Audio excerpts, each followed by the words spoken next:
आणि यानंतर थेट जाऊयात साताऱ्यामध्ये मुख्यमंत्री देवेंद्र फडणवीस बोलतायत। मी मोदीजींना शिवराजजींना म्हटलं की आता 30 लाख घरं अजून आम्हाला लागतील। मला अपेक्षा होती मागच्या वेळी 13 लाख घरं मिळाली, ती 7 वर्षात मिळाली। आता 15 लाख घरं मिळतील, 2-3 वर्षात मिळतील। पण शिवराजजींनी तर मला एक सुखद धक्का दिला आणि मला सांगितलं, देवेंद्र जी आप कार्यक्रम आयोजित करो, पूरे 30 लाख मकान आपको एक साथ मिलेंगे। एकत्रित 30 लाख घरं शिवराजजींनी आपल्याला दिली। आणि मी जया भाऊंना, आमच्या डवले साहेबांना सांगितलं, जर त्यांनी आपल्याला रेकॉर्ड घरं दिली आहेत, आपल्यालाही रेकॉर्ड काम करावं लागेल। 45 दिवसामध्ये घरांना मान्यता, 10 लाख घरांना पहिला हप्ता। आणि आज तर हा रेकॉर्ड बघा, एका वर्षामध्ये 5 लाख घरं पूर्ण करून त्याच्या चाव्या आज आपण त्याचं वितरण केलेलं आहे। हा देशातला रेकॉर्ड महाराष्ट्राने पूर्ण केलाय। आज पुन्हा 9,000 कोटी रुपये आपल्याला मिळालेले आहेत। हे 9,000 कोटी रुपये मिळाल्यामुळे पुढच्या वर्षी शिवराजची असाच कार्यक्रम आम्ही करू। आज 5 लाख लोकांना चाव्या दिल्या, पुढच्या वर्षी 15 लाख लोकांना चाव्या आम्ही देऊ। आणि बंधू भगिनींनो, अरे गरीब कल्याणाचा विचार तर अनेक लोक मांडत होते, पण मोदीजी बघा, 30 लाख घरं म्हणजे 1.25 कोटी लोकांना त्यांच्या घरावर छत मिळत आहे। 1.25 कोटी लोक जे झोपडीमध्ये राहत होते, ते स्वतःच्या पक्क्या घरामध्ये या ठिकाणी चाललेले आहेत। आणि म्हणून आम्ही देखील निर्णय केला, घर झालं तर ते उत्तम झालं पाहिजे, म्हणून राज्याच्या वतीनंही त्याच्यात 50,000 रुपये दिले।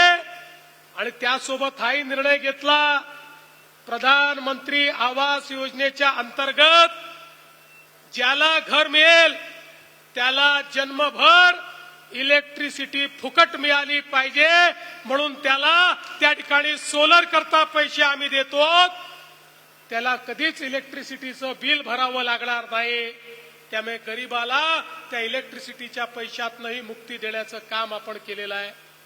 एवढंच नाही तर काही लोक असे होते, अर्ज केला पण जमिनीचा तुकडा देखील नव्हता, त्यांना घर तर मंजूर झालं पण जमीन नसल्यामुळे घर बांधता येत नव्हतं। त्यांना जमीन घेण्याकरता 1 लाख रुपये आपण दिले, सरकारी जमिनी दिल्या, वेगवेगळ्या प्रकारचे आरक्षण रद्द करून त्या ठिकाणी त्यांना जमिनी दिल्या। त्यामुळे त्यांना जमीनही मिळाली आणि घरही मिळालं। बंधू भगिनींनो, एखाद्याच्या जीवनामध्ये स्वतःचं घर मिळणं यापेक्षा मोठी अधिकारिता काही नसते। ते घर देण्याचं काम त्या ठिकाणी आपण केलेलं आहे। आणि आता तर बघा, आता ही जी यादी बनली, ही यादी बनल्यानंतर मागच्या वर्षी शिवराजजींनी पुन्हा सांगितलं, म्हणाले ये यादी भी थोड़ी पुरानी हो गई, कुछ लोग इसमें भी छूट गए होंगे। पुन्हा पोर्टल उघडलं, पुन्हा अर्ज मागवायला सांगितलंय। आता नव्याने अर्ज आमच्याकडे पुन्हा आले। आता शिवराजजींना म्हटलं, मामा जी और आपके भांजों के हमारे पास अर्जी आई है, अब उन भांजों का क्या करें। मामा जी ने कहा, जो नए भांजे और भांजियां आई है उनको भी मकान मिलेगा, त्यांनाही घर आम्ही देऊ, असं आत्ताच त्यांनी त्या ठिकाणी सांगितलं। आपलं जे स्वप्न आहे, बेघर मुक्त महाराष्ट्र, महाराष्ट्रामध्ये एकही व्यक्ती या ठिकाणी बेघर राहणार नाही, सगळे पक्क्या घरामध्ये त्या ठिकाणी राहतील। हे स्वप्न येत्या 5 वर्षामध्ये पूर्ण करायचं काम हे मोदीजींच्या नेतृत्वामध्ये आपण करतोय। आणि एवढंच नाही तर माननीय शिवराजजींनी ग्रामविकास मंत्रालयाच्या माध्यमातून ग्रामीण रस्त्यांकरता मोठा निधी दिला. आजही 123 कोटी रुपये वेगवेगळ्या रस्त्यांकरता आपल्याला ते देतायत आणि वेगवेगळ्या योजनांच्या माध्यमातून अतिशय उत्तम काम या ठिकाणी चाललंय. ज्या लोकांनी प्रधानमंत्री आवास योजनेमध्ये उत्तम काम केलं, ते अधिकारी, ते जिल्हे, ते तालुके, ते गावं, ते विभाग, या सगळ्यांचं आपण अभिनंदन केलंय. पण मी विशेष अभिनंदन करू इच्छितो आमचे ग्रामविकास मंत्री जयकुमार गोरे यांचं, की ज्यांनी खऱ्या अर्थानं हे शिवधनुष्य पेललं आणि त्यांच्या सोबत ग्रामविकास विभागाचे अप्पर मुख्य सचिव जे आता जलसंपदा विभागामध्ये गेलेले आहेत आणि आता पलकुंडवार नवीन सचिव आले आहेत, पण ग्रामविकास विभागाचे तत्कालीन सचिव किंवा कालपर्यंत जे सचिव होते असे एकनाथ डवले आणि त्यांच्या संपूर्ण टीमचं मी मनापासून अभिनंदन करतो. आता पलकुंडवार आपल्याकडे हे शिवधनुष्य आलेलं आहे, हे आता आपल्याला पेलायचं आहे. पुढच्या वर्षीचा कार्यक्रम आपल्या जबाबदारीवर आणि जयकुमार भाऊंच्या जबाबदारीवर या ठिकाणी आपण घेतलेला आहे. पण मला अतिशय आनंद आहे की राज्यात हा अतिशय सुंदर कार्यक्रम या ठिकाणी झाला. यासोबत आमच्या शेतकऱ्यांकरता देखील माननीय शिवराजजींना आम्ही विनंती केली. विशेषतः आमचा कांद्याचा शेतकरी प्रचंड अडचणीत आहे. अनेक शेतकरी कांद्याला 1 रुपया भाव मिळतोय म्हणून कांदे फेकून द्यायला निघाले आहेत आणि म्हणून शिवराजजींना मी सांगितलं काय वाटेल ते करा, पण कांदा विकत घ्या. कांदा नाशिवंत आहे, कांदा याचं शेल्फ लाईफ खूप जास्त नाहीये, त्यामुळे त्याची खरेदी करून साठवणूक करून पुन्हा तो मार्केटमध्ये आणायचा, या सगळ्या गोष्टी अडचणीच्या असतात. पण तरी देखील आपल्या विनंतीला मान देऊन आजपासनं महाराष्ट्रामध्ये शिवराज सिंग चौहान साहेबांच्या नेतृत्वात, माननीय मोदीजींच्या नेतृत्वात 12 रुपये 35 पैशाने कांद्याची खरेदी सुरू होते. माझ्या कांदा उत्पादक शेतकऱ्याला देखील एक मोठा दिलासा या माध्यमातून या ठिकाणी प्राप्त होणार आहे. आणि अर्थातच सातारा जिल्ह्यात आल्यानंतर ऊसाच्या बद्दल बोललो नाही आणि साखर कारखानदारी बद्दल बोललो नाही, तर आमचे पालकमंत्री आणि आमचे राजे आमच्या हेलिकॉप्टरला उडूच देणार नाहीत. त्याच्यामुळे मी या ठिकाणी त्यांनाही आश्वस्त करतो, माननीय शिवराजजींच्या सोबत येत्या आठवड्यात दिल्लीमध्ये माननीय HM साहेबांची वेळ घेऊन आपल्या साखर कारखानदारीच्या संदर्भातली बैठक आपण लावणार आहोत. केंद्र सरकार आणि राज्य सरकार मिळून साखर कारखानदारी आणि ऊस उत्पादक शेतकरी यांच्यावरचं संकट हे देखील राज्य सरकार दूर करेल, हा विश्वास या निमित्ताने मी आपल्याला देतो. बंधू भगिनींनो, हे तुमचं सरकार आहे. या सरकारमध्ये शेतकऱ्यांचा विचार हा सर्वोपरी आहे. आम्ही या ठिकाणी या बजेटमध्ये निर्णय केला शेतकऱ्यांना कर्जमाफी देण्याचा, त्याची तयारी आमची सुरू आहे. 30 जून पूर्वी आमच्या शेतकऱ्यांना कर्जमाफी आम्ही देणार आहोत आणि त्यासोबत ज्या शेतकऱ्यांनी प्रामाणिकपणे कर्ज भरलं त्यांना प्रोत्साहनपर राशी देखील आमच्या सरकारच्या माध्यमातून देणार आहोत.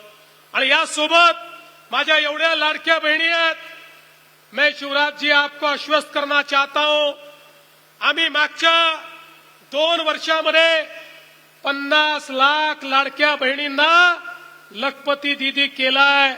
पण 50 लाखांवर आम्ही थांबणार नाही. माझ्या 1 कोटी बहिणी लखपती दीदी होतील आणि त्या खऱ्या अर्थानं आमच्या अर्थव्यवस्थेचं संचालन करतील. आणि खरं म्हणजे मोदीजींनी हे ओळखलं, 5 ट्रिलियनची अर्थव्यवस्था करायची असेल तर केवळ भावांच्या भरोश्यावर होऊ शकत नाही. ती करायची असेल तर बहिणींनाच या ठिकाणी अर्थव्यवस्थेमध्ये आणावं लागेल. आणि आता बहिणी उतरल्या तर 5 ट्रिलियनची अर्थव्यवस्था देशाची पूर्ण झाल्याशिवाय राहणार नाही, हा विश्वास देखील मी व्यक्त करतो. बंधू भगिनींनो, आज जगामध्ये मोठं संकट आहे. या संकटाच्या काळामध्ये मोदीजींनी काही अपेक्षा आपल्याकडनं व्यक्त केलेल्या आहेत. जसं आम्ही सांगितलं, हा येत्या 6 महिन्यातला आमचा शेवटचा मोठा कार्यक्रम असेल. आता मोठ्या कार्यक्रमांचं आयोजन आम्ही करणार नाही.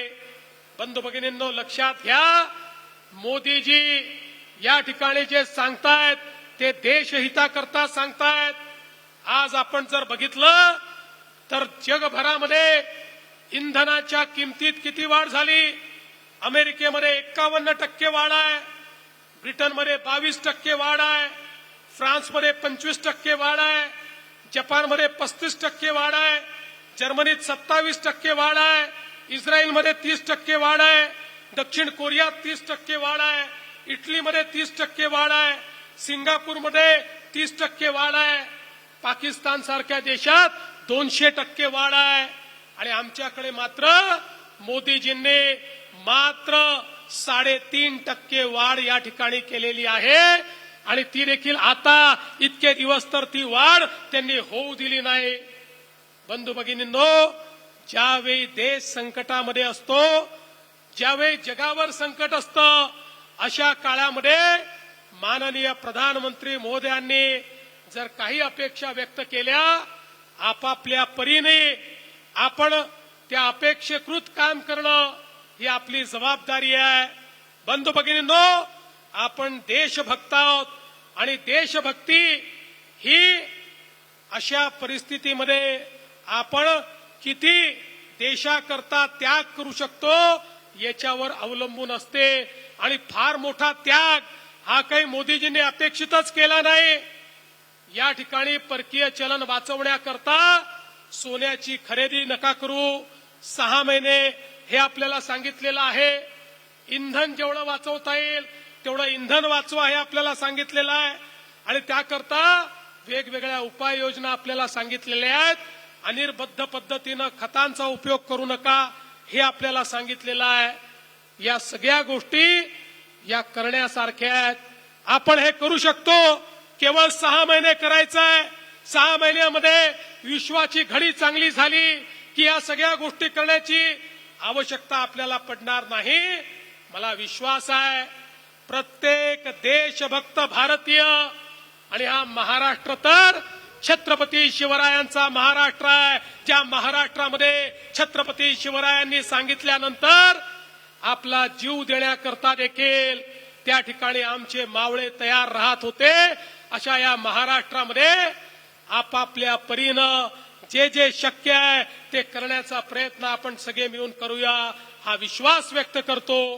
पुन्हा एकदा माननीय शिवराजजींचे मनापासून आभार मानतो, मोदीजींचे आभार मानतो आणि आपल्या ग्रामविकास विभागाचं मनापासून अभिनंदन करतो.